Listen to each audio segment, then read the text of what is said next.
గెలిచిన తర్వాత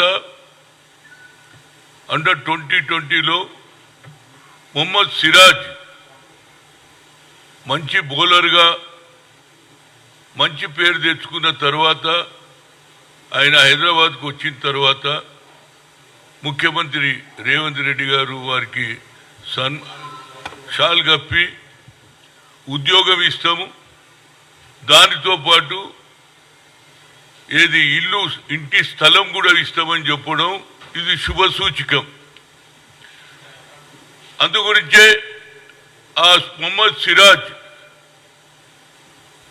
సిఎఫ్ఐ చైర్మన్గా రాజీవ్ గాంధీ అండర్ 2020 టోర్నమెంట్లో బాగా బౌలింగ్ చేసి పేరు తెచ్చుకున్నప్పుడు నేనే అతన్ని సన్మానం చేయడం జరిగింది. అలాంటి వ్యక్తి ఇలా భారతదేశంలో పేరు తెచ్చుకున్నందుకు నాకు చాలా సంతోషం. అట్ ది సేమ్ టైం నా రిక్వెస్ట్, ఇవాళ ఎక్కడ చూసినా డ్రగ్స్ డ్రగ్స్ డ్రగ్స్ అవుతున్నాయి.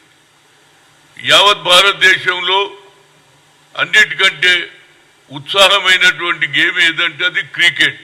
గల్లీలలో ఆడుతున్నారు, రోడ్ల మీద ఆడుతున్నారు, ఎక్కడ చూసినా క్రికెట్ క్రేజీ ఉన్నది. కనుక నా ఉద్దేశం ఏమిటంటే రాష్ట్ర ముఖ్యమంత్రితో గెలిచి వచ్చినాక అవార్డు ఇవ్వడం కాదు, గెలవక ముందు కూడా అతను చిన్న స్థాయి నుంచి పైకి వస్తుంటే ఇతర దేశాలలో టాలెంట్ను అక్కడి నుంచే పెంచుతారు.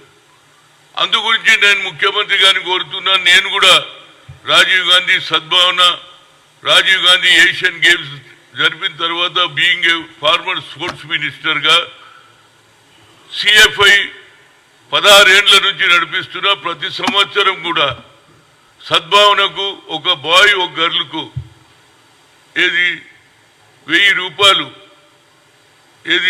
సంవత్సరం పొడవుగా అప్కమింగ్, అది ఫుట్బాల్ కావచ్చు, క్రికెట్ కావచ్చు, కబడ్డీ కావచ్చు, వాలీబాల్ కావచ్చు, టెన్నిస్ కావచ్చు, అందరికీ నేను చేస్తా ఉన్నా. కానీ నాకు ఒక ఆలోచన ఏమొచ్చిందంటే ముఖ్యమంత్రి గారు చొరవ తీసుకొని అలా ప్రాజెక్టు అన్నీ కూడా పూర్తి కావాలి, నీళ్లు రావాలి, అభివృద్ధి చెందాలని, ఒక పక్క ఎంప్లాయ్మెంట్ కూడా కావాలని, ఇవాళ అన్నీ కూడా పూర్తి చేయడానికి ఆయన సిద్ధంగా ఉన్నాడు. అదేవిధంగా రైతులకు రుణమాఫీ చేయడానికి 2 లక్షల రూపాయలు కూడా గతంలో డాక్టర్ మన్మోహన్ సింగ్ గారు first Sonia Gandhi UPA chairperson ఆలోచనతో 2 లక్షల రుణమాఫీ 70,000 కోట్ల రూపాయలు యావత్ భారతదేశంలో ఇవ్వడం జరిగింది. అదే కూడా ఇక్కడ మొదలు పెడుతున్నారు. దానికి కూడా నా ఉదయపూర్వక ధన్యవాదాలు. అట్ ది సేమ్ టైం నా రిక్వెస్ట్, పక్క రాష్ట్రమైనటువంటి ఆంధ్రలో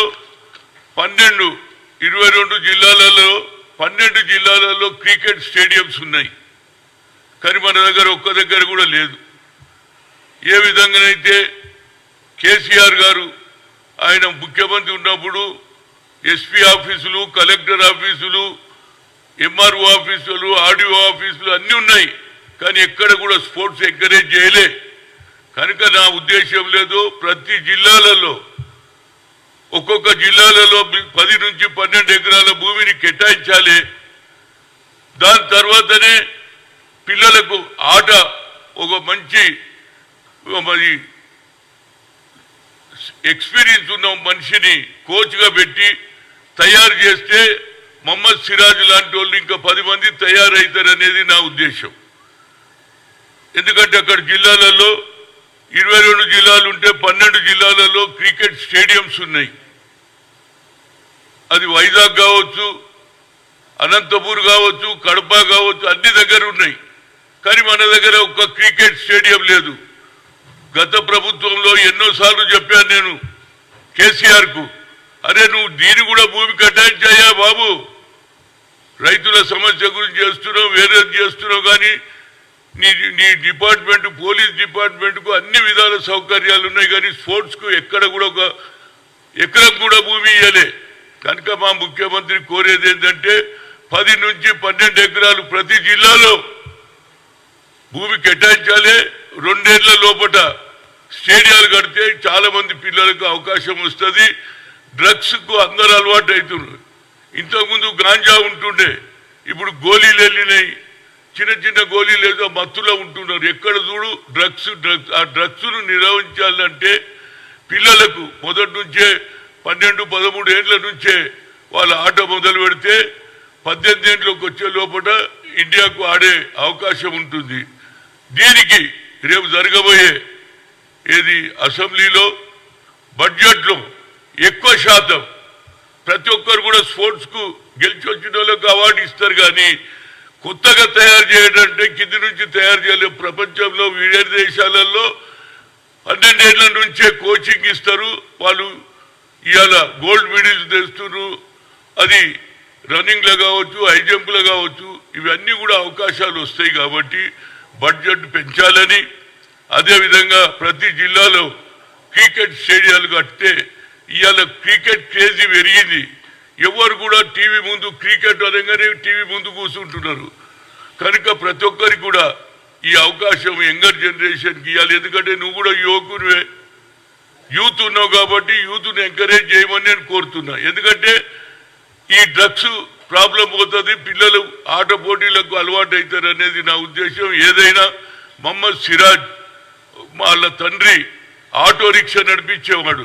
talent is not anybody's property, God has given to everybody, we should give opportunity అంటున్నా. నేను ఆ ఆపర్చునిటీ కల్పించమని రాష్ట్ర ముఖ్యమంత్రి రేవంత్ రెడ్డి గారిని కోరుతున్నా. ఏం లేదు, ప్రతి జిల్లాలలో స్థలాలు ఉన్నాయి. ఆ స్థలాలలో 12 ఎకరాలు పెడితే అందులోనే ఆడుతుంటారు. ఎవరు కూడా డ్రగ్స్ తరకువారు. కేవలం డ్రగ్స్ అరకొట్టడం కాదు, డ్రగ్స్ దగ్గరికి పోకుండా ఆట పోటీలలో పిల్లలను పెట్టాలని చేయాలి.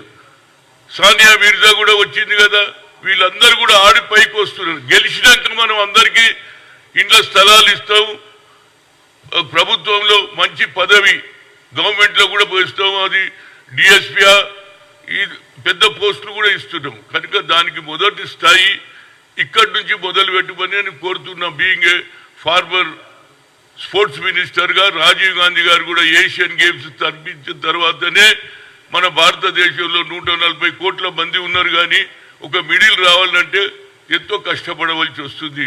చిన్న దేశాలలో గోల్డ్ మెడల్స్ వస్తున్నాయి, కానీ మన భారతదేశంలో ఇంత సంఖ్యలు ఉంది. తెలంగాణలో మంచి పేరు తెచ్చుకోవాలంటే రాష్ట్ర ముఖ్యమంత్రి స్పోర్ట్స్ ను బాగా ఎంకరేజ్ చేస్తున్నాడు. దానివల్ల నీకు ప్రతిభ పెరుగుతుంది, పిల్లల భవిష్యత్తు కూడా బాగుంటుంది. ఇది కూడా స్పోర్ట్స్ కు కూడా ఒక ఎంప్లాయ్మెంటే. మంచిగా ఆడితే మంచి ఉద్యోగాలు వస్తాయి వాళ్ళకు. ఏదిగా బిఈ ఎంబీఏ చదువుతారో అదేవిధంగా ఆట పోటీలలో వారికి కూడా ఫ్యూచర్ ఉంది. కాబట్టి ముఖ్యమంత్రిని కోరుతున్నా, మరొకసారి ముఖ్యమంత్రి గారి చొరవ తీసుకొని అతనికి ఇంట్లో స్థలం ఇచ్చిండ్రు. మరి మంచి డిపార్ట్మెంట్లో మంచి పోస్టు, జీతం వస్తుంది. మళ్ళీ ఆయన ఫ్యూచర్లో కొత్త పిల్లలను కూడా తయారు చేస్తాడు. మీరు స్టేడియాలు కడితే ప్రతి దగ్గర పోయి ఫాస్ట్ బౌలింగ్ ఎట్లా చేయాలో చెప్తాడు. అదేవిధంగా మంచి కోచెస్ పెట్టండి, ఫిజికల్ డైరెక్టర్లను పెంచండి. ఎందుకంటే వాళ్ళే రోజు వచ్చి నేర్పిస్తే పిల్లల భవిష్యత్తు బాగుంటుంది. మరొకసారి మొహమ్మద్ సిరాజ్ మా రాజీవ్ గాంధీ 2020లో క్రికెట్ టోర్నమెంట్లో ఆడి నేను ఆయనకు సన్మానం చేసిన. ఇవాళ గెలిచి వచ్చిన తర్వాత మా ముఖ్యమంత్రి వారికి సన్మానం చేస్తున్నారు. ఇది ఇక ఫ్యూచర్లో జరగాలంటే స్పోర్ట్స్ ల్యాండ్ 10 నుంచి 12 ఎకరాలు పెంచాలి. అదేవిధంగా వచ్చే బడ్జెట్లో ఎక్కువ అన్ని డిపార్ట్మెంట్లకు డబ్బులు ఉంటాయి, కానీ స్పోర్ట్స్ అనగానే తగ్గిస్తారు. ఎందుకు? దానివల్ల పిల్లల భవిష్యత్తు బాగుంటుంది. కాబట్టి బడ్జెట్లో కూడా పెంచమని కోరుతున్నా. మరొకసారి మొహమ్మద్ సిరాజ్ గెలవడం, తెలంగాణకు పేరు రావడం అతనికి నేను ధన్యవాదాలు. ఎందుకంటే మొట్టమొదలు నేనే ఆయనకు సన్మానం చేసిన, బాగా ఆడిండని రాజీవ్ గాంధీ ఇంటర్నేషనల్ 20లో. అదేవిధంగా ఫ్యూచర్లో కూడా ఇంకా మొహమ్మద్ సిరాజ్ లాంటి వాళ్ళు ఇంకా 10 మంది తయారు కావాలి. అదేవిధంగా ముందుకు ఈ డ్రగ్స్ ఎరాడికేట్ చేయాలంటే స్పోర్ట్స్ కూడా ఎంకరేజ్ చేయాలి, ఆపడం కాదు. పిల్లల దృష్టి ఆటలు పడాలంటే స్పోర్ట్స్ గ్రౌండ్ పెడితే ప్రతి జిల్లాలలో ఇవాళ షోక్ అయిపోయింది. ఎవరు చూడు ఏ గల్లీలో కూడా క్రికెట్ ఆడుతున్నాడు. కనుక వాళ్ళకు ఒక అవకాశం ఇవ్వమని కోరుతున్నా. పక్క రాష్ట్రంలో 12 జిల్లాలలో క్రికెట్ స్టేడియాస్ ఉన్నాయి, మిగతా స్టేడియాలు ఉన్నాయి, కానీ పర్టికులర్గా క్రికెట్ ఆడేందుకున్నది. అలాంటి స్టేడియంలకు ముఖ్యమంత్రి గారు స్థలం కేటాయించాలి, బడ్జెట్ కూడా పెంచమని కోరుతున్నా. Thank you very much.